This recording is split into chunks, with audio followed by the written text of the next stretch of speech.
ಇಂದ್ರಿಯಾಣಿ ಪರಾಣ್ಯಾಹುಃ ಇಂದ್ರಿಯಾಣಿ ಪರಾಣ್ಯಾಹುಃ ಇಂದ್ರಿಯೇಭ್ಯಃ ಪರಂ ಮನಃ ಇಂದ್ರಿಯೇಭ್ಯಃ ಪರಂ ಮನಃ ಮನಸಸ್ತು ಪರಾ ಬುದ್ಧಿಃ ಮನಸಸ್ತು ಪರಾ ಬುದ್ಧಿಃ ಯೋ ಬುದ್ಧೇಃ ಪರತಸ್ತು ಸಃ ಯೋ ಬುದ್ಧಿಃ ಪರತಸ್ತು ಸಃ.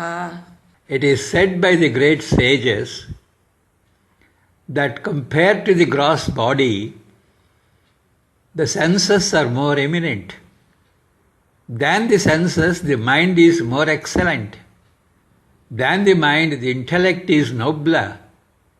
Nobler still than the intellect is the self, the beholder of all. ಇಂದ್ರಿಯಗಳು ಸ್ಥೂಲ ಶರೀರಕ್ಕಿಂತ ಶ್ರೇಷ್ಠ, ಬಲಶಾಲಿ ಮತ್ತು ಸೂಕ್ಷ್ಮ ಎಂದು ಪ್ರಾಜ್ಞರು ಹೇಳುತ್ತಾರೆ.